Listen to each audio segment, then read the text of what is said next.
क्या हालचाल भाई लोग। तो फाइनली गाइस ग्रुप 13 आज हम स्टार्ट करेंगे यार। ग्रुप 13 की आज हम डिटेल्ड वे में सारी रिएक्शन जितनी भी हैं वो कर लेंगे। और ग्रुप 13 के यार कुछ इंपॉर्टेंट कंपाउंड्स हैं जो आपके हर साल क्वेश्चंस में देखने को मिल ही जाते हैं। अगर 13 ग्रुप से आपका क्वेश्चन आना होता है तो इसके इंपॉर्टेंट कंपाउंड से आने के चांसेस बहुत ज्यादा होते हैं। तो आज यार ग्रुप 13 हम आपका पूरा डिटेल्ड वे में खत्म कर देंगे। उसके बाद फर्दर ऑन हम ऐसे मूव ऑन करते जाएंगे। 14 ग्रुप भी करेंगे, 15 भी, 16 भी, ऐसे खत्म करते करते हम अपने 18 ग्रुप कंप्लीट कर लेंगे। तो चलो यार सबसे पहले अपनी आंखें बंद करो, पूरी एनर्जी अंदर इकट्ठी करो और शुरू हो जाओ। तो गाइस शुरू करते हैं। तो आज बात करेंगे यार ग्रुप 13 की। पहले कुछ बेसिक सी रिएक्शन देख लेंगे, बहुत इजी रिएक्शन है, बहुत सिंपल से प्रोडक्ट बनते हैं। उसके बाद बात करेंगे इंपॉर्टेंट कंपाउंड्स की, जिसमें हम बोरॉक्स की बात करेंगे, बोरिक एसिड की बात करेंगे और डाइबोरेन की बात करेंगे। ठीक है ना। इसके कुछ स्ट्रक्चर्स देखेंगे, कुछ अच्छे प्यारे से स्ट्रक्चर देखेंगे जो कि बहुत इंपॉर्टेंट है मेंस के लिए भी, एडवांस के लिए भी और नीट के लिए भी। ठीक है ना। और कुछ इंपॉर्टेंट रिएक्शंस भी होंगी, जो ज्यादा इंपॉर्टेंट रिएक्शन होगी वो मैं आपको बताते जाऊंगा बीच बीच में। ठीक है ना। बाकी आप इसका पूरे का मैं स्क्रीनशॉट लेने के लिए आपको टाइम दूंगा, आप स्क्रीनशॉट ले लेना कि आपको अगर आप बाई चांस अभी आपके पास टाइम कम है तो आप नोट्स अगर ना भी बना पा रहे होगे तो भी आपको बने बनाए नोट्स मिल जाएंगे। ठीक है। तो स्टार्ट करते हैं ग्रुप 13 को। तो ग्रुप 13 में पहले सिंपल सी रिएक्शन से स्टार्ट करेंगे। ठीक है ना। तो पहली बात तो ये बता दूं मैं कि मैंने ई लिखा है, ई से डिनोट किया है मैंने 13 ग्रुप के एलिमेंट को, है ना। जहां भी मैं कहीं भी अगर ई यूज करूं, है ना, कैपिटल ई अगर मैं कहीं भी यूज कर रहा हूं तो समझ जाना हो क्या है अपना 13 ग्रुप एलिमेंट को ही मैंने डोनेट किया। 13 ग्रुप एलिमेंट कौन कौन से हो सकते हैं अपने? बोरॉन, एल्यूमिनियम, ये सब अपने 13 ग्रुप एलिमेंट हैं। ठीक है। तो ये सब अपने 13 ग्रुप एलिमेंट है। आई होप आपको पी ब्लॉक पूरा याद हो गया होगा। मैं एक बार आपको याद करा चुका हूं। जिसको नहीं याद हुआ है तो इसका मतलब आपने मेरा लेक्चर देखे नहीं है प्रीवियस वाले, तो उनको जाके देख लो तो सब कुछ क्लियर हो जाएगा। ठीक है। तो अब स्टार्ट करते हैं ग्रुप 13 की रिएक्शन। तो पहली बात कि जब ग्रुप 13 एलिमेंट्स की रिएक्शन हम ऑक्सीजन से कराएं, कि मतलब ग्रुप 13 एलिमेंट्स को अगर हम ऑक्सीजन से रिएक्शन कराएं, मतलब ये पहली रिएक्शन हमने लिखी है reaction of boron family with air. तो एयर में यार आपका ऑक्सीजन होता है और नाइट्रोजन होता है। तो ऑक्सीजन से अगर रिएक्शन हो जाए इसकी तो आपको क्या मिलेगा? E2O3। जैसे आप बोरॉन की कराओ तो आपको क्या मिलेगा? B2O3। ऐसे आप एल्यूमिनियम की लो तो Al2O3। तो ऐसे ही आप किसी भी एलिमेंट की 13 ग्रुप के किसी भी एलिमेंट की ऑक्सीजन से रिएक्शन कराओ तो आपको क्या मिलेगा? E2O3 मिलेगा। क्लियर है बात। उसके बाद यार 2E की अगर आप नाइट्रोजन से रिएक्शन कराओ, मतलब E की रिएक्शन किसी एक 13 ग्रुप एलिमेंट की आप रिएक्शन नाइट्रोजन से कराओ तो आपको En मिल जाएगा, मतलब मेटल नाइट्रेट, मतलब नॉन मेटल का नाइट्रेट मिल जाएगा। जैसे बोरॉन है तो बोरॉन की अगर आप नाइट्रोजन से रिएक्शन कराओ तो आपको क्या मिल जाएगा? Bn मिल जाएगा, है ना। बस सिंपली आपको ये प्रोडक्ट मिल जाएगा। एल्यूमिनियम की कराओ तो आपको Aln मिल जाएगा। ठीक है ना। तो बस फाइनली ये प्रोडक्ट आपको मिल जाएंगे। तो आपको प्रोडक्ट ही पूछते हैं कि इस रिएक्शन का क्या प्रोडक्ट मिलेगा, तो बस आपको इतना याद रखना है कि ई की रिएक्शन ऑक्सीजन से कराएं तो E2O3। ई आपको मैं पहले बता चुका हूं, ई अपना क्या है? 13 ग्रुप एलिमेंट कोई भी हो सकता है। ठीक है। ई की रिएक्शन अगर नाइट्रोजन से करें हम तो आपको मिलेगा En मिलेगा। ठीक है, सिंपल सी बात। अच्छा, इसमें एक क्वेश्चन और एक जो मतलब एडवांस में तो बहुत बार आ चुका है, इसमें एक थोड़ा पूछ लेते हैं एसिडिक कैरेक्टर, एम्फोटेरिक कैरेक्टर या बेसिक कैरेक्टर के बारे में, ऑक्साइड के बारे में। तो ज्यादातर पूछते हैं एम्फोटेरिक कैरेक्टर के बारे में। तो इसको समझो। देखो क्या होता है, डाउन द ग्रुप पहली बात तो बेसिक कैरेक्टर इंक्रीज होता है। डाउन द ग्रुप क्या होता है? बेसिक कैरेक्टर इंक्रीज होता है। इसको माइंड में आप रखना। ठीक है, कि down the group basic character increases. ठीक है ना। तो इन सब के रीजन भी केमिकल बॉन्डिंग में वैसे तो करा चुका हूं। ठीक है। तो अगर अब तो आपको कंसेप्ट यार केमिकल बॉन्डिंग जिसने किया हुआ है उसको तो समझ आ रहा होगा क्यों डाउन द ग्रुप इंक्रीज हो रहा है। और जो चाहते हैं कि ऐसे ही करना चाहते हैं तो वैसे भी कर सकते हैं। तो लेकिन मैं आपको कहूंगा आप केमिकल बॉन्डिंग जरूर कर लो तो बहुत कुछ क्लियर हो जाएगा। ठीक है ना। अभी बात करूं तो आपको बस इतना याद होना चाहिए कि down the group basic character increase होता है। ठीक है ना, या तो ये कह लो कि एसिडिक कैरेक्टर डिक्रीज होता है। ठीक है, तो देखो क्या है, ये याद रखना कि B2O3 एसिडिक होता है, बोरोन सबसे टॉप मोस्ट पोजीशन पे है अपने ग्रुप में, तो बोरोन एसिडिक होता है। फिर जैसे डाउन द ग्रुप आते हो आप, तो Al2O3 और गैलियम ऑक्साइड जो है आपका, गैलियम ऑक्साइड है, ये आपके क्या है, एम्फोथेरिक है। और बाकी जो दो रह गए हैं, बाकी जो दो एलिमेंट रह गए हैं, वो बेसिक कैरेक्टर के ऑक्साइड बनाते हैं। तो आपसे पूछ लेते हैं कि 13 ग्रुप एलिमेंट्स में कौन से एलिमेंट्स ऐसे हैं जो एम्फोथेरिक ऑक्साइड बनाते हैं, तो आप ये बता सकते हो। ठीक है, तो इनको आप एसिडिक बेसिक कैरेक्टर भी आप माइंड में रखना। एम्फोथेरिक का मतलब क्या होता है, जो एसिड के साथ भी रिएक्ट कर लेते हैं, जो बेस के साथ भी रिएक्ट कर लेते हैं। ठीक है, तो B2O3 आपका एसिडिक है, ऐसे मतलब फर्दर ऑन आपका बेसिक कैरेक्टर इंक्रीज होता जाएगा डाउन द ग्रुप। पहले एसिडिक था, फिर एम्फोथेरिक आया, फिर बेसिक आया। क्लियर है बात? तो अब आगे बात करें reactivity toward acid and base. अब इनकी एसिड और बेसिस के साथ क्या रिएक्टिविटी है उसके बारे में देख लेते हैं।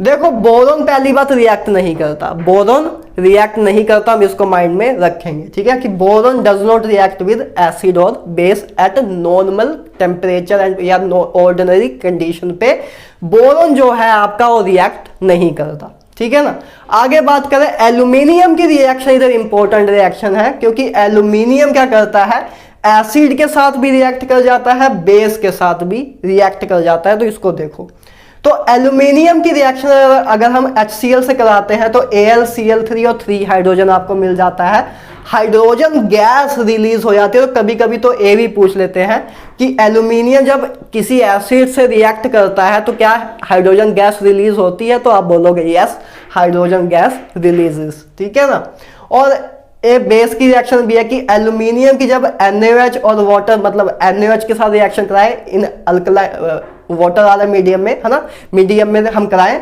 तो अपने को क्या मिलेगा, एक कोऑर्डिनेट कंपाउंड मिला, जैसे सोडियम एल्यूमिनियम हाइड्रोक्साइड। ठीक है, तो ये आपका एक कोऑर्डिनेट कंपाउंड मिल जाएगा और साथ में आपको हाइड्रोजन गैस रिलीज हो जाएगी। तो बेसिकली इधर आपको याद रखने की जरूरत इतनी है कि एल्यूमिनियम एसिड से भी रिएक्ट करके हाइड्रोजन रिलीज कर दे रहा है, बेस से भी रिएक्ट करके आपका हाइड्रोजन रिलीज कर दे रहा है। तो ये आप याद रखना कि एल्यूमिनियम इधर एम्फोथेरिक कैरेक्टर शो कर रहा है। ठीक है ना, तो इसको आप याद रखना। अच्छा, एक इंपॉर्टेंट एक फंडामेंटल प्रॉपर्टी है एल्यूमिनियम की, बहुत इंपॉर्टेंट प्रॉपर्टी है, आपको पता भी होगी, 9th-10th में भी हमने एक बार कभी देखी होगी आपने, चलो भूल गए होगे, कोई बात नहीं, अब देख लो। तो however concentrated nitric acid, concentrated HNO3 भी आप कह सकते हो, अगर अभी आपको नेमिंग नहीं करनी तो बाद में तो हम करेंगे ही, ठीक है ना, जब नाइट्रोजन फैमिली करेंगे। However concentrated HNO3 makes aluminium passive by forming a protective oxide layer on their surface. Guys क्या होता है कंसंट्रेटेड नाइट्रिक एसिड, वैसे आज मैं थोड़ी बीमार हूं मैं थोड़ा सा आज, इस करके थोड़ी एनर्जी कम लग रही होगी, थोड़ा बोलने का तरीका भी थोड़ा कम कंफर्टेबल लग रहा होगा, लेकिन कोई बात नहीं, हम अपना लेक्चर तो कवर करेंगे ही। तो जो अपना HNO3 है, नाइट्रिक एसिड है, नाइट्रिक एसिड क्या करता है, नाइट्रिक एसिड क्या करता है, एल्यूमिनियम का जो सरफेस होता है, जैसे आपका एल्यूमिनियम का सरफेस है, तो ये नाइट्रिक एसिड क्या करता है, एल्यूमिनियम के सरफेस पे एक लेयर लगा देता है। जब नाइट्रिक एसिड को हम डालते हैं एल्यूमिनियम के सरफेस, तो एक ना पतली सी लेयर बना देता है, एक पतली सी लेयर बना देता है जो उसको अनरिएक्टिव बना देती है। जब उसके जो आपका जो एल्यूमिनियम का सरफेस है, अगर उसके बाद किसी चीज उसके ऊपर अगर किसी चीज की लेयर आ जाएगी, किसी चीज की लेयर आ जाएगी, तो उसकी रिएक्टिविटी कम हो जाएगी, क्योंकि फिर मेटल रिएक्ट नहीं करेगा, जो भी सराउंडिंग जो है फिर वो लेयर से रिएक्ट करेगा, मेटल सेफ रहेगा, तो उसकी रिएक्टिविटी डिक्रीज कर देता है by the formation of oxide layer. ठीक है ना, क्या होता है सिंपली बात कि जब कंसंट्रेटेड नाइट्रिक एसिड या नाइट्रिक एसिड की हम एल्यूमिनियम के साथ, अपना ये एल्यूमिनियम है उसमें नाइट्रिक एसिड आता है, तो एक लेयर बन जाती है, एक ऑक्साइड की लेयर बन जाती है जो उसको पैसिव कर देती है। पैसिव मतलब उसको अनरिएक्टिव कर देती है ना, उसको रिएक्टिविटी उसकी डिक्रीज कर देती है एल्यूमिनियम की सराउंडिंग से रिएक्ट करने में। तो वही लिखा है कि however concentrated nitric acid makes aluminium passive, aluminium को पैसिव बना देता है by forming a protective oxide layer on the surface, एक प्रोटेक्टिव ऑक्साइड लेयर बना देता है सरफेस पे। क्लियर है बात। तो देखो ये मैंने रिएक्शन भी इसकी लिखी है, वैसे रिएक्शन आपके सिलेबस मतलब आपके एनसीईआरटी में नहीं है, लेकिन आप देख सकते हो, आपको अगर जानने की इच्छा हो तो। एल्यूमिनियम नाइट्रिक एसिड से रिएक्ट करके Al2O3 बनाता है, ये ऑक्साइड की लेयर बन जाती है, इसी चीज की एक लेयर बन जाती है एल्यूमिनियम के सरफेस पे, जो उसको रिएक्टिविटी उसकी डिक्रीज कर देती है। बाकी तो चलो गैस है, नाइट्रोजन डाइऑक्साइड, 3 वाटर, ये सारे गैस की फॉर्म में स्केप हो जाते हैं, ठीक है ना। तो आगे बात करें, नेक्स्ट रिएक्शन की बात करें तो 13 ग्रुप मेंबर्स की हेलोजन्स के साथ रिएक्शन, तो आपका क्या बन जाएगा, हेलोजन हेलाइड बन जाएगा, है ना। तो आपका हेलाइड्स बन जाएगा, तो EX3 आपका बन जाएगा, क्योंकि बोरोन फैमिली की वैलेंसी कितनी होती है 3, तो 3 हेलोजन से रिएक्ट 3 हेलोजन से कंबाइन हो जाएगा, जैसे कि आपका AlCl3 बनता है। AlCl3 तो आपने बहुत ही कॉमनली देखा होगा। वैसे AlCl3 आपका डाइमर फॉर्म में होता है, AlCl3 आपस में दो ऐसे कंबाइन होकर एक डाइमर बनाते हैं, लेकिन AlCl3 तो आपने नाम सुना होगा BCl3, या तो ये सुन लो, ठीक है ना। तो आपका क्या होता है, 3 हेलोजन्स कनेक्ट हो जाता है, तो EX3 आपका बन जाता है, ठीक है ना। एक याद रखना कि TlI3 is not form, thallium iodide नहीं बनता, ठीक है। थेलियम आयोडाइड क्यों नहीं बनता है, इसका रीजन आप इजिली बता भी सकते हो अगर आपने केमिकल बॉन्डिंग किया हुआ है, क्योंकि देखो थेलियम भी डाउन द ग्रुप सबसे ज्यादा साइज है थेलियम का, और आयोडीन का साइज भी बहुत ज्यादा है। तो जब दो ज्यादा साइज की चीजें आएंगी, दो ज्यादा साइज की चीजें आएंगी, तो उनमें बॉन्ड स्ट्रॉन्ग बनेगा नहीं, तो इसलिए स्ट्रॉन्ग बॉन्ड बनता नहीं है, इस करके TlI3 कभी बन ही नहीं पाता, ठीक है ना। और दूसरा रीजन ये भी बता सकते हो, due to inert pair effect, कि इनर्ट पेयर इफेक्ट के कारण ये आपका TlI3 नहीं बन पाता, TlI तक ही रह जाता है, TlI तक ही रह पाता है, TlI3 नहीं बन पाता। तो आप दो तरीके से बता सकते हो, एक इनर्ट पेयर इफेक्ट के कारण भी, एक या तो अगर आपसे सिंपली ये पूछा हो कि TlI3 क्यों नहीं बनता, तो आप ये बता सकते हो कि बॉन्ड वीक बनते हैं, क्योंकि दोनों का साइज ज्यादा है, थेलियम का साइज भी ज्यादा है, आयोडीन का साइज भी ज्यादा है, इस करके बॉन्ड वीक बनता है, इस करके स्टेबल कंपाउंड नहीं बनता। अगर आपसे कोई ऐसा पूछे कि TlI3 नहीं बनता लेकिन TlI बनता है, तब आप बता सकते हो इनर्ट पेयर इफेक्ट के कारण, ठीक है ना। तो आप दोनों तरीके से बता सकते हो जैसे आपसे पूछा गया हो।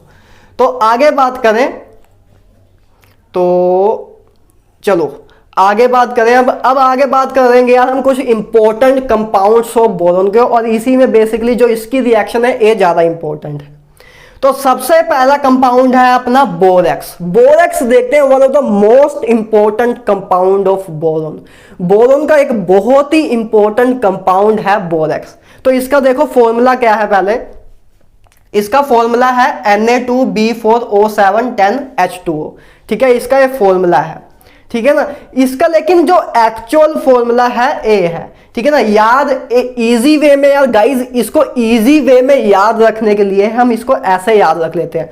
बोरेक्स का फॉर्मूला मेरे साथ साथ याद करो, Na2B4O7.10H2 हो गया, Na2B4O710H2, ये आपका बोरेक्स का फॉर्मूला है, ठीक है। इसको ऐसे इजी वे में याद रखने का ये फॉर्मूला है, लेकिन जो इसका स्ट्रक्चरल फॉर्मूला है वो एक्चुअल में ए है, कि मतलब इसका स्ट्रक्चर में ऐसी चीजें हैं, कि मतलब क्या होता है, इसका स्ट्रक्चर ऐसे है कि 2 सोडियम, देखो मैंने इसका स्ट्रक्चर ऐसे बनाया भी हुआ है, अभी आपको इधर भी बताऊंगा, और एक बार जब हम अपने सारे स्ट्रक्चर, एक बार हम एक स्पेशल क्लास लेंगे पी ब्लॉक पे जिसमें हम सारे स्ट्रक्चर करेंगे, तब उधर भी बता दूंगा, ठीक है ना। तो Na2 इसका वैसे एक्चुअल फॉर्मूला क्या है, Na2, ठीक है, उसका कोऑर्डिनेट कंपाउंड है B4O5 4OH, ठीक है, 8 वाटर। आपसे कोई पूछे कि कितने एक्चुअल में कितने वाटर हैं, वाटर ऑफ क्रिस्टलाइजेशन कितने हैं, तो 8 हैं। देखने में वैसे कितने लग रहे हैं 10, लेकिन एक्चुअल में कितने हैं 8 हैं। तो इसको आप याद रखना है, दोनों फॉर्मूले याद रख लेना यार, ज्यादा बेटर रहेगा, ठीक है ना। ये तो बहुत ईजी है, 1-2 बार देखोगे तो हो जाएगा, ठीक है ना। इसको बस याद रखना। इसको याद रखने का तरीका कैसे होगा, स्ट्रक्चर से याद हो जाएगा। ये स्ट्रक्चर आपको बहुत ईजिली याद हो जाएगा, घबराओ ना, देखने में डरावना लग रहा है लेकिन वैसे है कुछ नहीं, ठीक है ना। और जब मैं स्ट्रक्चर की क्लास लूंगा फिर तो बिल्कुल ही खत्म हो जाएगा काम इसका, ठीक है ना। तो आज वैसे बोलने में दिक्कत हो रही है, लेकिन पूरी कोशिश मैं कर रहा हूं अपने तरफ से, ठीक है। तो चलो पहली बात तो ये समझ आया कि ए, इसको हम इजी वे में याद रखने के लिए हम इसको ऐसे याद रख लेते हैं, लेकिन इसका जो एक्चुअल फॉर्मूला है वो ए है, ठीक है ना। तो अब आगे बात करें तो इसकी रिएक्शन देख लेते हैं बोरेक्स की। तो बोरेक्स की पहले बात करें तो Na2B4O7 मतलब बोरेक्स की रिएक्शन अगर हम वाटर से कराएं, बोरेक्स की रिएक्शन हम वाटर से कराएं तो NaOH और बोरिक एसिड आपको मिल जाता है। ठीक है, H3BO3 क्या होता है, बोरिक एसिड, अभी कराऊंगा भी आपको। तो पहला क्वेश्चन इधर से स्टार्ट होता है आपका पहला क्वेश्चन। पहला क्वेश्चन ये पूछा जाता है कि जब बोरेक्स की आप हाइड्रेशन करो, मतलब उसमें जब पानी की एडिशन करो, वाटर की एडिशन करो, तो आपको जो सॉल्यूशन आपका मिलता है, फाइनल जो प्रोडक्ट मिलता है, जो फाइनल सॉल्यूशन जो होता है आपका, वो एसिडिक होता है कि बेसिक होता है। तो पहला क्वेश्चन आपसे ये पूछा जाता है। तो आपने देखा कि आपकी वाटर से रिएक्शन कराई तो आपको NaOH मिला और बोरिक एसिड मिला। तो इधर भी काफी बच्चे कंफ्यूज हो सकते हैं, उनको रिएक्शन भी याद होगी तब भी वो कंफ्यूज हो जाएंगे। इधर देखो आपको बेस भी मिल रहा है, एसिड भी मिल रहा है, तो अब इधर भी कंफ्यूजन हो जाती है कि अब अपना जो फाइनल सॉल्यूशन है वो बेसिक है कि एसिडिक है। तो याद रखना जो आपका फाइनल सॉल्यूशन है वो अल्कलाइन सॉल्यूशन है, मतलब बेसिक सॉल्यूशन है। क्यों? क्योंकि जो NaOH है, NaOH आपका स्ट्रॉन्ग बेस है। जिसने मेरे से आयोनिक इक्विलिब्रियम किया है उसको पता होगा, नहीं पता जिसने किया उसको बता दूं कि NaOH जो है आपका स्ट्रॉन्ग बेस है और बोरिक एसिड एक आपका वीक बेस है, जो कि मैं अभी बताऊंगा भी आपको। वीक मोनोबेसिक लेविस एसिड है बोरिक एसिड, ठीक है ना। तो ये स्ट्रॉन्ग बेस है, ये वीक एसिड है। तो ओवरऑल इफेक्ट क्या होगा, ओवरऑल सॉल्यूशन क्या होगा, स्ट्रॉन्ग पार्ट वाला होगा। ये स्ट्रॉन्ग बेस है, ये वीक एसिड है, तो आपका ओवरऑल सॉल्यूशन क्या होगा, बेसिक इन नेचर होगा। तो अल्कलाइन इन नेचर होता है आपका फाइनल सॉल्यूशन। क्लियर है बात? उसकी बाद इसकी हीटिंग भी इंपॉर्टेंट है, मतलब अपने बोरेक्स की हीटिंग देखो क्या है। इसको जब ये आपका बोरेक्स है, जब इसको आप हीट करते हो तो पहले तो क्या होता है, ये देखो इसके 10 जो वाटर ऑफ क्रिस्टलाइजेशन है वो लॉस हो जाते हैं, तो आपका बन जाता है Na2B4O7 बन जाता है पहले, अगर आप इसको इनिशियली हीट करो। उसके बाद अगर आप फर्दर ऑन और हीट करो तो ये NaBO2 सोडियम मेटाबोरेट एंड क्या बोरोन ट्राईऑक्साइड में कन्वर्ट हो जाता है, बोरोन ट्राईऑक्साइड में। ठीक है, तो ये दो जो कंपाउंड है बहुत ही इंपॉर्टेंट कंपाउंड है। एक टेस्ट है बहुत ही इंपॉर्टेंट टेस्ट, लेकिन आपके एनसीईआरटी में नहीं है, एडवांस के लिए ज्यादा इंपॉर्टेंट है, नीट या जेई के लिए शायद इतना नहीं है, लेकिन आपको करना है, कराऊंगा, जितना मैं कराऊंगा उतना कर लेना, सब जगह हो जाएगा। जेई अगर नीट जेई मेंस में आता हो तब भी हो जाएगा, ठीक है ना। तो NaBO2 मिलता है आपको, सोडियम मेटाबोरेट और B2O3 मिलता है। ठीक है, तो इसकी हीटिंग याद रखना कि बोरेक्स को पहले हीट करते हैं तो सारे वाटर ऑफ क्रिस्टलाइजेशन लूज होते हैं, उसके बाद फर्दर और हीट करते हैं तो ये मिलते हैं। और ये ट्रांसपेरेंट एक लिक्विड होता है ना, एक ट्रांसपेरेंट टाइप का होता है, ट्रांसपेरेंट होता है, मतलब आर पार हमें इसके दिखता है। तो एक ऐसा एक आपको प्रोडक्ट मिलता है जो कि फाइनली ये जो आपका सोडियम मेटाबोरेट है ये यूज होता है बोरेक्स बीड टेस्ट में। बोरेक्स बीड टेस्ट क्या है उसको समझ लो। बोरेक्स बीड टेस्ट क्या है, पहली बात तो ये हीटिंग याद रहेगी। हीटिंग में पहले क्या होगा, वाटर क्रिस्टलाइजेशन लूज होंगे, उसके बाद फर्दर हीट करोगे तो आपको दो प्रोडक्ट मिलेंगे, एक NaBO2 एक B2O3, ठीक है ना। अब बात कर लेते हैं बोरेक्स बेड टेस्ट, ठीक है ना, बोरेक्स बेड टेस्ट। तो देखो बोरेक्स बेड टेस्ट पहली बात तो किसके लिए होता है, जनरली डी ब्लॉक एलिमेंट के लिए होता है। डी ब्लॉक एलिमेंट्स को आइडेंटिफाई करने के लिए टेस्ट यूज होता है कि हमें बताना हो कि कहीं डी ब्लॉक एलिमेंट्स प्रेजेंट है कि नहीं है, तो ये हम बोरेक्स बेड टेस्ट से हम इजिली बता सकते हैं। कैसे बताते हैं, कलर से हमें पता लग जाता है। देखो क्या होता है, जैसे मैंने एक जर्नल एग्जांपल लिया है कॉपर की, तो देखो कॉपर 2 पॉजिटिव है आपका। कॉपर 2 पॉजिटिव की अगर आप सोडियम मेटाबोरेट और B2O3 से आप रिएक्शन कराओ अगर, तो आपको क्या मिल जाता है, देखो एक कंपाउंड मिलेगा। जैसे आपको कॉपर का एक कंपाउंड मिल गया जो कि जब मतलब जो देखो ये आपका जो ये था है ना, जो ये आपका हीटिंग में मिला था, ट्रांसपेरेंट सी चीज मिली थी, ये ट्रांसपेरेंट होता है ना। तो जब इसकी आप रिएक्शन कराओ कॉपर से, जैसे आपने कॉपर से रिएक्शन कराई तो आपको एक प्रोडक्ट मिला, एक फाइनल प्रोडक्ट मिला, और इसका जो कलर था वो ब्लू था। तो इसके कलर से हमें पता लग जाता है कि अच्छा ब्लू कलर आया, इसका मतलब कि उधर कॉपर प्रेजेंट है, तो उसके कलर से हमें पता लगने लग जाता है। तो इसी को बोलते हैं बोरेक्स बेड टेस्ट। ये टेस्ट यूज होता है डी ब्लॉक एलिमेंट्स को आइडेंटिफाई करने के लिए। हम कलर से बता देते हैं कि इधर ए एलिमेंट प्रेजेंट होगा। क्लियर है बात? तो ऐसे था ये टेस्ट, और इसी के बेस पे मैंने कुछ और भी लिखा कि अगर क्रोमियम होता तो क्रोमियम जब बोरेक्स बी टेस्ट उसके कराते, मतलब यही रिएक्शन क्रोमियम की रिएक्शन NaBO2 और B2O3 से कराते तो आपको ग्रीन कलर शो होता। ठीक है, ऐसे मैंने फर्दर लिखे हुए हैं कि मैंगनीज होता तो पिंक होता, आयरन होता तो ग्रीन होता, कोबाल्ट होता तो ब्लू होता, निकल होता तो ब्राउन होता, कॉपर होता तो ब्लू होता। कॉपर के बारे में पहले ही बात कर चुके हैं। ठीक है, तो ये आपका बोरेक्स बी टेस्ट था, इतना इंपॉर्टेंट मेंस और नीट के लिए नहीं है लेकिन एडवांस के लिए है। ठीक है, एडवांस के लिए और डिटेल में भी बात करेंगे अपने आने वाले लेक्चर्स में और कभी। ठीक है ना, वैसे तो इतने में ही हो जाएगा लेकिन तब भी बात कभी ना कभी तो करते रहेंगे एडवांस के टाइम पे भी। ठीक है, तो इसके बोरेक्स का आप ओ देख लो, स्ट्रक्चर देख लो क्या होता है। बोरेक्स का ये स्ट्रक्चर है, इसके एक्चुअल फॉर्मूले से ही इसका स्ट्रक्चर बनेगा। ये तो जस्ट हमने याद करने के लिए किया था, ये इसका एक्चुअल स्ट्रक्चर है। ठीक है ना, एक्चुअल फॉर्मूला है, इसी एक्चुअल फॉर्मूले से इसका स्ट्रक्चर आया। तो देखो इसका स्ट्रक्चर देखते हैं। पहली बात, इसका स्ट्रक्चर में क्या है, Na2 बाहर है तो Na2 तो हमने बाहर लिख दिया, कोई दिक्कत नहीं है। फिर उसका ब्रैकेट बना दिया। ठीक है, ब्रैकेट बना दिया क्योंकि कोऑर्डिनेट कंपाउंड है तो ब्रैकेट में लिख दिया। ठीक है ना, उसके बाद 8 वाटर बाहर थे, 8 वाटर बाहर लगा दिए। इतना तो काम चलो सिंपल है। अब बात करें अंदर में कि अंदर में बॉन्डिंग कैसे है, तो देखो पहले आपके पास कितने हैं, 4 बोरॉन। तो बस सिंपल काम क्या करो, 4 बोरॉन लगा दो आप। एक बोरॉन इधर लगाया, एक इधर लगाया, एक इधर लगाया, एक इधर लगाया, 4 बोरॉन लगा दोगे। ठीक है, वैसे तो मैं आपको स्ट्रक्चर जब बनाना सिखाऊंगा तो उधर आपको बिना याद करे सब कुछ सिखा दूंगा, लेकिन अभी भी देख लो बहुत सिंपल है। 4 बोरॉन है आपके पास, तो 1 2 3 4, तो 4 बोरॉन बना के आपने एक क्या बना दिया, क्वाड्रिलेटर बना दिया। ठीक है, 4 बोरॉन लगा दिए। 5 ऑक्सीजन है आपके पास, 5 ऑक्सीजन है। तो पहले तो 4 ऑक्सीजन तो इनके बीच में लगा दो। एक ऑक्सीजन इधर इनके बीच, इन 2 बोरॉन के बीच में आया, एक इन दोनों के बीच में, एक इन दोनों के बीच में, एक इन दोनों के बीच में। 4 ऑक्सीजन तो यूज हो गए, एक ऑक्सीजन बचा। तो एक ऑक्सीजन किन्हीं 2 के बीच में लगा दो, जैसे ही हमने इन दोनों के बीच में लगा दिया। आप चाहते तो इन दोनों के बीच में भी लगा सकते थे, आपकी मर्जी थी। ठीक है, लेकिन मैंने इधर लगा दिया तो एक ऑक्सीजन इधर के बीच में लगा दिया। तो ये 5 आपके ऑक्सीजन भी कंप्लीट हो गए। ठीक है ना, 5 ऑक्सीजन भी कंप्लीट हो गए। अब बचे 4 OH। तो 4 OH क्या होंगे, बस हर एक को एक एक OH दे दो। तो एक OH इधर लगा दिया, एक OH इधर, एक OH इधर, एक OH इधर, तो ये फाइनली आपका कंपाउंड मिल जाएगा। तो ये आपसे ना कभी कभी पूछ लेते हैं कि बोरेक्स में बताओ कितने BOB बॉन्ड है, ऐसे ही पूछ लेते हैं कितने BOB बॉन्ड है बोरेक्स में, आप ये बताओ। या तो ये पूछ ले कि नेगेटिव चार्ज कहाँ प्रेजेंट है, तो आप बोलोगे कि बोरोन में नेगेटिव चार्ज प्रेजेंट है।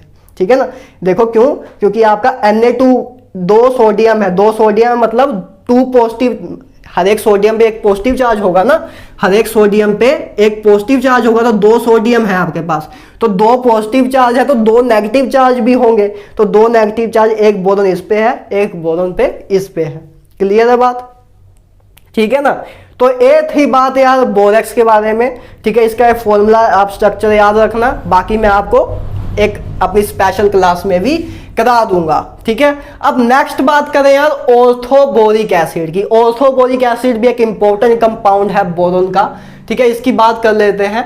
तो इसका पहले बात फॉर्मूला क्या है, H3BO3, या इसको BOH थ्राइस भी बोलते हैं। मैं एक बार आपको बता भी चुका हूं कि इस चीज से धोखा हो जाता है कि आपसे पूछा जाता है कि बताओ ये एसिड है कि बेस है, तो काफी बच्चे कह देते हैं कि बेस है। ये बस दिखाया हुआ है कि इसमें OH है, तो काफी बच्चे मानते हैं कि OH जहां है उधर बेस है अपना। तो ये रिप्रेजेंट करने का धोखा है आपके साथ, जेई वाले या नीट वाले जो आपके एग्जामिनर होते हैं आपके साथ धोखा करते हैं। तो इस बात को ध्यान रखना, चालाकी रखना अपने अंदर कि H3BO3 को ही BOH थ्राइस भी लिख सकते हैं। ठीक है ना, तो ये है आपका ऑर्थोबोरिक एसिड। इसकी कुछ जनरल बात करें तो ये व्हाइट क्रिस्टलाइन सॉलिड होता है विद सोपी टच। ठीक है, व्हाइट कलर का क्रिस्टलाइन सॉलिड होता है, सोपी टच होता है, साबुन के जैसे साबुन को टच करते हैं वैसा सोपी टच होता है इसका। ठीक है ना, प्रिपरेशन की बात करें तो प्रिपरेशन बहुत सिंपल है। ठीक है ना, पहली देख लेते हैं, 3 रिएक्शन लिखी है मैंने। पहली है Na2B4O7 की। अगर हम HCl और वाटर से रिएक्शन कराएं तो आपको NaCl और बोरिक एसिड मिल जाएगा। ठीक है, दूसरी रिएक्शन देखें तो BCl3 की वाटर से रिएक्शन कराएं तो आपको बोरिक एसिड और HCl मिल जाएगा। तीसरी बोरोन नाइट्राइड की बीएन की, है ना, बीएन की रिएक्शन कराएं वाटर से तो आपको बोरिक एसिड और अमोनिया मिल जाएगा। तो इन 3 मेथड से यार आप क्या बना सकते हो, अपना ऑर्थोबोरिक एसिड बना सकते हो। पहला क्या है, Na2B4O7 की HCl और वाटर से तब बना सकते हो। दूसरा क्या है, BCl3 की वाटर से। और तीसरा क्या है, BN की वाटर से तब आप बना सकते हो। ठीक है, तो 3 मेथड है ऑर्थोबोरिक एसिड को बनाने के। तो यार एग्जैक्ट ही आपको ऐसे याद रखने ही चाहिए, और कोई दूसरा अगर मैं किसी ट्रिक से आपको करा भी दूंगा तो आपको ट्रिक याद रखने में ही ज़्यादा मेहनत लग जाएगी, उससे अच्छा आप इसी को याद रख लो। ठीक है ना। तो अब आगे बात करें प्रॉपर्टीज की, इसकी प्रॉपर्टीज की बात करें तो सबसे पहली प्रॉपर्टी है और सबसे इंपॉर्टेंट प्रॉपर्टी है, it is a weak monobasic Lewis acid. आपसे पूछ लेते हैं कि बोरिक एसिड जो है वो कैसा एसिड है, तो आप क्या बोलोगे, इट इज अ वीक। पहली बात वीक है, दूसरी बात मोनोबेसिक है कि मतलब एक इसकी बेसिसिटी 1 है, और दूसरी बात लेविस एसिड है, वीक मोनोबेसिक लेविस एसिड है। देखो क्या होता है जो आपका बोरिक एसिड है, बोरिक एसिड वीक एसिड क्यों होता है। आपसे कभी कभी यही पूछ लेते हैं कि why boric acid is a weak acid, तो आप क्या बताओगे, तो देखो ये बोरिक एसिड है आपका। बोरिक एसिड क्या है, ये बोरिक एसिड का वैसे स्ट्रक्चर है, अगर जिसको देखना हो तो ये बोरिक एसिड का स्ट्रक्चर है ना, ये बोरिक एसिड का स्ट्रक्चर है। तो ये बोरिक एसिड का स्ट्रक्चर, तो वीक बोरिक मतलब जो इसको वीक एसिड क्यों बोलते हैं, क्योंकि क्या होता है, देखो क्या होता है, बोरिक एसिड वाटर से रिएक्ट करके एक आपका कोऑर्डिनेट बॉन्ड बनाता है, कोऑर्डिनेट कंपाउंड बनाता है, साथ में H पॉजिटिव रिलीज करता है। बोरिक एसिड खुद मतलब इधर जो इसका कंपाउंड है, जैसे इसका बोरिक एसिड का फॉर्मूला है, तो बोरिक एसिड इधर से अपना H पॉजिटिव नहीं दे पाता, इधर से कोई भी अपना H पॉजिटिव नहीं दे पाता। मतलब boric acid does not give H positive by themselves, अपने आप से H पॉजिटिव नहीं दे पाता, और वाटर से OH नेगेटिव लेके फिर वाटर से H पॉजिटिव रिलीज करवा देता है। इसलिए इसको वीक एसिड कहा जाता है, क्योंकि खुद कैपेबल नहीं होता H पॉजिटिव डोनेट करने के लिए, वाटर की मदद लेता है H पॉजिटिव को रिलीज करने के लिए।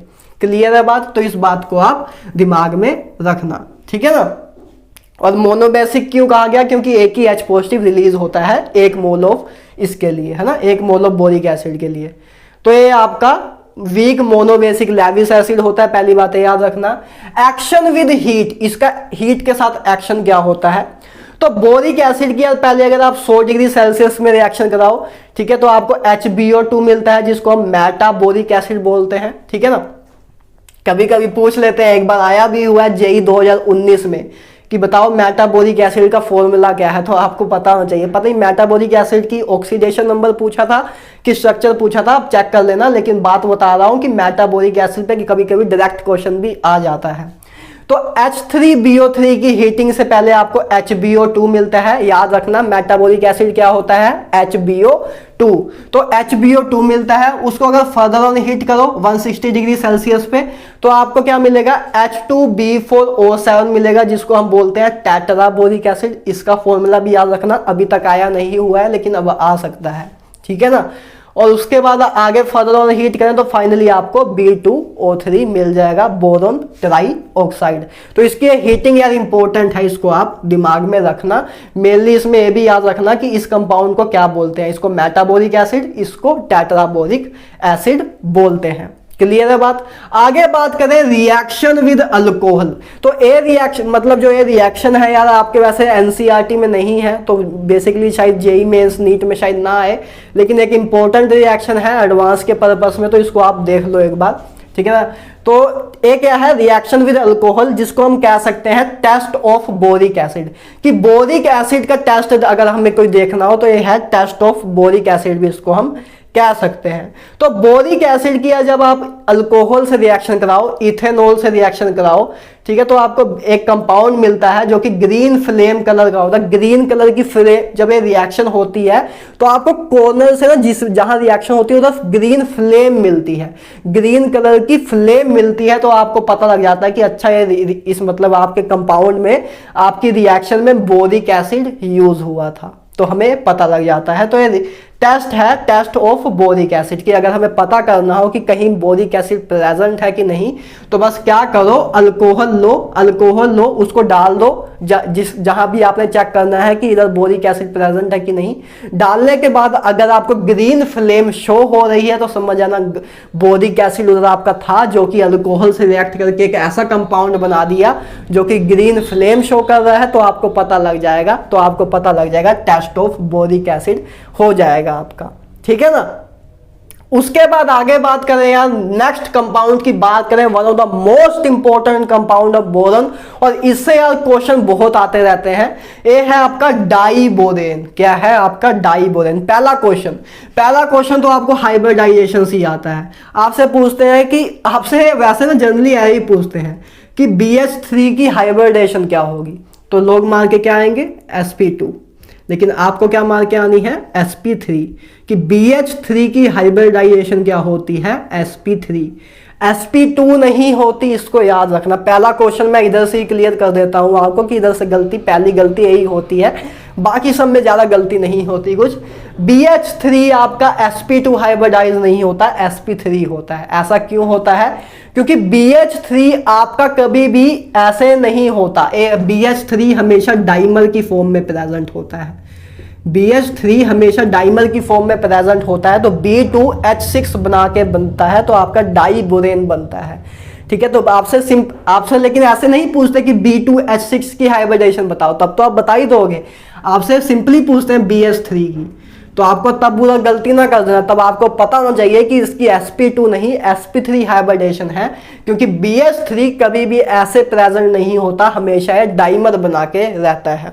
तो इसकी पहली बात इतना याद रखना, इसकी हाइब्रिडेशन sp3 होती है। अभी इसका स्ट्रक्चर भी हम देख लेंगे तो और क्लियर हो जाएगा, ठीक है ना। तो पहला क्वेश्चन तो इसी पे आएगा, व्हाट इज हाइब्रिडेशन इसकी, तो आप बोलोगे sp3, ठीक है ना। तो इसका देखो, पहले इसका स्ट्रक्चर देख लो। मैंने सेम वही उस तरह का स्ट्रक्चर बनाया जैसे एनसीईआरटी में है, कि आपको एक कंफर्टेबल जोन लगे, कि अगर आप एनसीईआरटी से भी रीड करो तब भी आपको सेम ही चीज दिखने को मिले, ठीक है ना। नहीं तो आप और तरीके से भी बना सकते हैं इसके स्ट्रक्चर।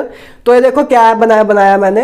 तो देखो एक BH3, एक बोरोन ए रहा, बोरोन का एक और ए बोरोन के ऑर्बिटल है ना, ये बोरोन के ऑर्बिटल है, ए बोरोन के ऑर्बिटल है, ए एच है, हाइड्रोजन लगे हुए हैं, है ना, ए हाइड्रोजन, ए भी हाइड्रोजन है, ठीक है ना। तो A3 हाइड्रोजन देखो क्या है, B2H6 है। तो आपका B2H6 कैसे बनता है, 2 BH3 की यूनिट से आपका B2H6 बनता है। तो एक आपकी यूनिट ए रही, है ना, एक आपका बोरॉन, ये 3H, तो एक यूनिट आपकी ए रही, एक यूनिट आपकी ए रही। बस ये होता क्या है, जो बीच में 2 हाइड्रोजन है, ये क्या करते हैं, एक अलग तरीके का बॉन्ड बनाते हैं, जिसको हम बोलते हैं बनाना बॉन्ड या 3 सेंटर 2 इलेक्ट्रॉन बॉन्ड। इस नाम को याद रखना। आपसे पूछ भी सकते हैं कि डाइबोरोन में कौन सा बॉन्ड होता है, तो आप बोलोगे बनाना बॉन्ड या 3 सेंटर 2 इलेक्ट्रॉन बॉन्ड। केले वाला बॉन्ड होता है, केले की तरह दिखने वाला ऐसा बॉन्ड होता है। ये देखो बनाना की तरह लग रहा है ना, तो ऐसा एक बॉन्ड बनता है, इसलिए इसको हम बोलते हैं बनाना बॉन्ड, या इसको 3 सेंटर 2 इलेक्ट्रॉन बॉन्ड भी बोलते हैं। क्यों बोलते हैं, देखो इसका मतलब। अच्छा, ये जो मैंने बनाया है, ये जो देखो मैं 3 और जैसे ये बोरॉन है आपका, इस बोरॉन के मैंने 3 ऑर्बिटल तो ऐसे डार्क लाइन से बनाए हैं, है ना, स्ट्रॉन्ग लाइन से बनाया है। इधर एक डॉटेड लाइन से बनाया है। ये डॉटेड लाइन वाला क्या है, इसका मतलब है एम्प्टी ऑर्बिटल। ये बोरॉन का एम्प्टी ऑर्बिटल है। देखो बोरॉन में एम्प्टी ऑर्बिटल होता है, आपको पता है। बोरॉन की कॉन्फ़िगरेशन क्या है, 1s2 2s2 2p1। ये बोरॉन की कॉन्फ़िगरेशन है ना। तो जो ये बोरॉन की कॉन्फ़िगरेशन है, तो ये इसके p ऑर्बिटल है, ये इसका s ऑर्बिटल था, है ना, ए 2s। तो जब इसकी देखो ये 2s2 था, ए था, ठीक है। तो जब आपका BH3 पहले आपका BH3 बनेगा, ठीक है। तो BH3 बनाने के लिए क्या चाहिए आपको क्या चाहिए, 3 अनपेयर्ड इलेक्ट्रॉन चाहिए। तो 3 अनपेयर्ड इलेक्ट्रॉन कर दिए, तो ये आपकी एक्साइटेड स्टेट थी। तो आपका ऐसे इधर से BH3 बन जाता है। तब भी आपका क्या हुआ, तब भी आपका एक एम्प्टी ऑर्बिटल खाली था, तो इसी एम्प्टी ऑर्बिटल को बस मैंने रिप्रेजेंट करने के लिए डॉटेड लाइन से लिखा हुआ है, जैसा कि एनसीईआरटी ने बताने की कोशिश की है। इसी तरह इधर भी मैंने 3 ऑर्बिटल जहां से बॉन्ड बन रहे हैं उनको मैंने क्या लिखा, स्ट्रॉन्ग लाइन से लिखा। एक जो एम्प्टी ऑर्बिटल था उसको मैंने डॉटेड लाइन से लिखा। बस होता क्या है, इधर जो बॉन्ड है आपके, इधर होता क्या है, जो ये आपका इधर देखो, इधर भी बॉन्ड बना था। देखो बोरोन है, बोरोन का ये बॉन्ड है ना, बोरोन का ये ऑर्बिटल है, सॉरी बॉन्ड नहीं, ये ऑर्बिटल है, ये हाइड्रोजन है। तो ये जो आपका ओवरलैपिंग रीजन था, है ना, जो ये ओवरलैपिंग रीजन था, ये शेयर हो जाता है 3 सेंटर के बीच में। मतलब ये जो आपका ओवरलैपिंग रीजन था इस बॉन्ड, मतलब इस बोरोन का इस हाइड्रोजन के साथ जो ओवरलैपिंग रीजन था वो इन तीनों में ही शेयर होने लग जाता है, इसमें भी, इसमें भी, इसमें भी। तो इसका ओवरलैपिंग रीजन आपस में तीनों शेयर करने लग जाते हैं, इस करके ही इसको 3 सेंटर 2 इलेक्ट्रॉन बॉन्ड भी बोलते हैं। 3 सेंटर देखो, 1 2 3, 3 सेंटर है, 1 2 बोरोन है, 1 हाइड्रोजन है, तो 3 सेंटर है, 3 न्यूक्लियस है, ठीक है। 2 इलेक्ट्रॉन है, इलेक्ट्रॉन लेकिन 2 ही है, क्योंकि इलेक्ट्रॉन तो यही 2 है। एक देखो, एक हाइड्रोजन का, एक हाइड्रोजन का, है ना, देखो ये वाला बॉन्ड जो है, एक हाइड्रोजन का इलेक्ट्रॉन है, एक बोरोन का इलेक्ट्रॉन है। ये तो एम्प्टी ऑर्बिटल ही था, तो आपके 3 क्या है, 3 आपके सेंटर हैं, 2 ही इलेक्ट्रॉन है, तो इसलिए इसको 3 सेंटर 2 इलेक्ट्रॉन बॉन्ड भी बोलते हैं, जिसको सिंपली हम ऐसे भी रिप्रेजेंट कर सकते हैं, ठीक है ना। तो ये बनाना की शेप की तरह लग रहा है, तो ये आपका इसको ही बोलते हैं डाइबोरेन, बनाना बॉन्ड या 3 सेंटर 2 इलेक्ट्रॉन बॉन्ड भी इसको हम कहते हैं, ठीक है। तो डाइबोरेन का स्ट्रक्चर याद रखना, इस पे हाइब्रिडेशन पे क्वेश्चन आ जाता है, और इसकी नेमिंग पे भी क्वेश्चन आ सकता है कि पूछ लेते हैं कि which type of bond is present in diborane, तो आप बोलोगे या तो बनाना बॉन्ड या 3 सेंटर 2 इलेक्ट्रॉन बॉन्ड प्रेजेंट होता है, या तो इसको मल्टीपल टाइप बॉन्ड भी बोल देते हैं, ठीक है ना। इसकी प्रिपरेशन की बात करें तो प्रिपरेशन देख लो यार जल्दी जल्दी। देखो BF3 की, पहले आप BF3 की लिथियम एल्यूमिनियम हाइड्राइड से रिएक्शन कराओ, तब ये लिथियम एल्यूमिनियम हाइड्राइड क्या करेगा, रिड्यूस कर देगा, तो आपका B2H6 ऐसे बन जाएगा, LiF AlF3 बन जाएगा, ठीक है ना। दूसरा मेथड क्या है, NaBH4 की आयोडीन से रिएक्शन करा दो, तो B2H6 2 सोडियम आयोडाइड और हाइड्रोजन मिल जाएगा, तो एक मेथड ये भी है, इधर से भी आपका डाइबोरेन मिल जाएगा, ठीक है ना।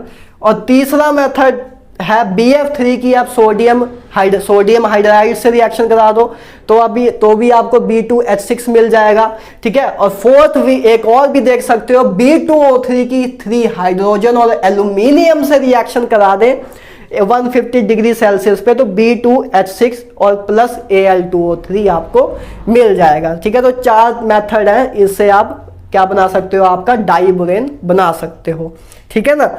उसके बाद आगे बात करें रिएक्शंस की, तो reaction with Lewis base, Lewis base के साथ इसकी रिएक्शन की बात कर लेते हैं। लेविस बेस क्या होता है, जिनमें इलेक्ट्रॉन पेयर हो डोनेट करने के लिए, उनको लेविस बेस बोलते हैं, तो उनकी बात कर लेते हैं। रिएक्शन विद लेविस बेस, तो देखो BH3 है आपका, ठीक है, कंफ्यूज ना होना BH3 और B2H6 से, चाहे BH3 लिखा हो चाहे B2H6 लिखा हो, तो समझ जाना बात एक ही है, ये दोनों एक ही है, समझ जाना, ठीक है ना। तो जहां जैसा भी लिखा हो उनकी मर्जी हो, ठीक है ना। तो BH3 की अगर आप L से, मैंने L क्या है अपना इधर लेविस बेस है कोई भी, है ना, तो BH3 की L से रिएक्शन कराओगे तो आपको BH3L मिल जाएगा, ठीक है ना। एडिशन प्रोडक्ट मिल जाएगा, जिसको हम अडक्ट्स बोल सकते हैं। अडक्ट क्या होता है, जो एक एडिशन करके जो एक आपको फाइनल प्रोडक्ट मिलता है, उसको हम अडक्ट्स भी बोल सकते हैं। अडक्ट्स मतलब कि एडिशन वाला प्रोडक्ट, तो उन दो एडिशन और प्रोडक्ट वर्ड को ही सिंक्रोनाइज करके एक वर्ड निकाला गया अडक्ट, ठीक है। तो इसको अडक्ट्स बोलते हैं, ठीक है ना। तो उसी की रिएक्शंस देख सकते हो आगे आप, जैसे B2H6 की आप रिएक्शन कराओ NCH3 थ्राइल के साथ, है ना, मतलब एक नाइट्रोजन और 3 मिथाइल, ठीक है ना, ट्राई मिथाइल नाइट्राइड के साथ, या ट्राई मिथाइल अमाइन के साथ भी आप कह सकते हो, ट्राई मिथाइल अमाइन ही कहोगे, नाइट्राइड तो नहीं कहोगे। तो ट्राई मिथाइल अमाइन के साथ आप अगर रिएक्शन कराओ B2H6 की, तो देखो आपका नाइट्रोजन पे क्या है, लोन पेयर है, नाइट्रोजन पे लोन पेयर है तो आपका लेविस बेस है ना, एक कंपाउंड आपका क्या है, लेविस बेस।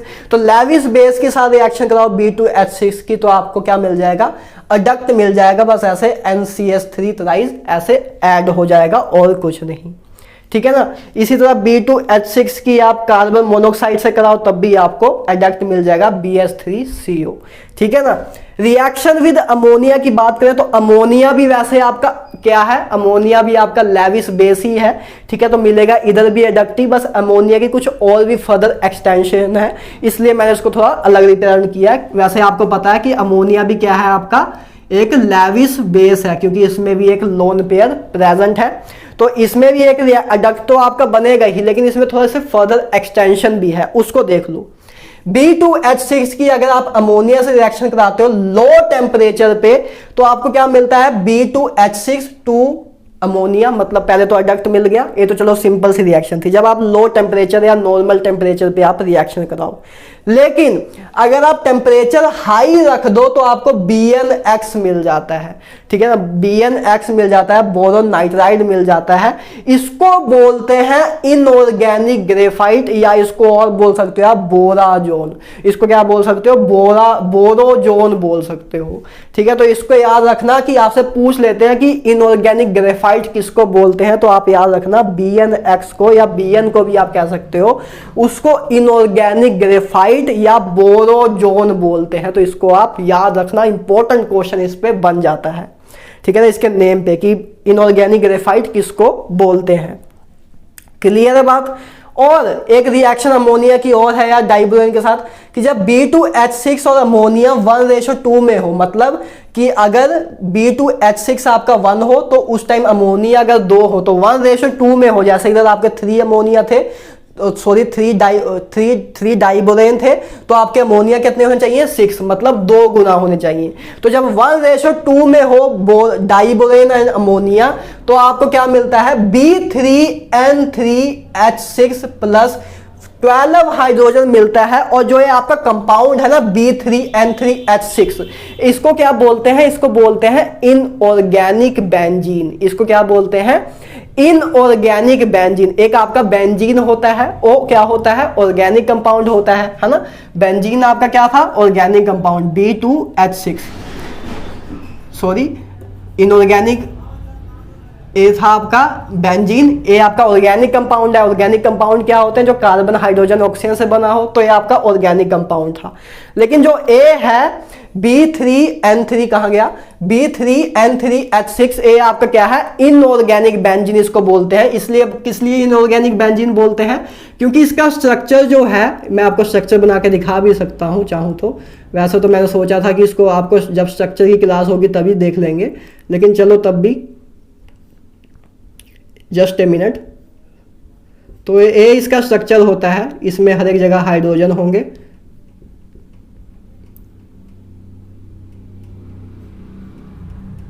वैसे इसका स्ट्रक्चर मैं आपको फिर से कराऊंगा, कोई दिक्कत की बात नहीं है, ठीक है ना। तो ए इसका स्ट्रक्चर होता है यार, है ना, ए बीच में, या तो आप ऐसे भी दिखा सकते हो, ठीक है। ए किसका स्ट्रक्चर होता है, B3N3H6 का। जैसे देखो बेंजीन में भी क्या होता है, 6 मेंबर की रिंग होती है और उसमें 3 बॉन्ड होते हैं और 6 हाइड्रोजन होते हैं। तो ये भी बस बेंजीन के स्ट्रक्चर को ही रेप्लिकेट करता है, उसी की तरह शो होता है, इसलिए इसको हमने इनऑर्गेनिक बेंजीन बोल दिया। एक अपना ऑर्गेनिक बेंजीन था जिसको हम क्या बोलते थे, C6H6, ठीक है, तो अपना इनऑर्गेनिक बेंजीन था। वो अपना क्या था, ऑर्गेनिक बेंजीन। ए अपना क्या है, इनऑर्गेनिक बेंजीन। बेंजीन वर्ड इधर इसलिए यूज किया क्योंकि ये बेंजीन की तरह ही का स्ट्रक्चर होता है, ठीक है ना। तो ये आपका होता है इनऑर्गेनिक बेंजीन। क्वेश्चन इस पे भी बन जाता है कि what is the formula of inorganic benzene, तो आप बोलोगे B3N3H6, ठीक है ना। तो आगे बात करें रिएक्शन विद ऑक्सीजन, तो ऑक्सीजन से रिएक्शन देखें तो यार डाइबोरेन जब ऑक्सीजन से रिएक्शन करता है तो B2O3 3 वाटर आपको मिलता है। और जो ये रिएक्शन होती है वे शायद आपको नीचे अब दिख नहीं रहा होगा, लेकिन मैं आपको बता देता हूं मैंने क्या लिखा है नीचे। डेल्टा H इक्वल टू लिखा है मैंने -1980 किलो जूल। मतलब बताने का इधर मेन मतलब ये है कि जब आप डाइबोरेन की रिएक्शन कराते हो ना ऑक्सीजन से, तो पहली बात तो जो आपका डाइबोरेन है ना, एक बहुत ही टॉक्सिक, बहुत ही जहरीली गैस है, ये बहुत ही जहरीली गैस होती है और दूसरी बात बहुत ही कंबस्टेबल भी होती है, मतलब इसमें बहुत जल्दी आग भी लग जाती है।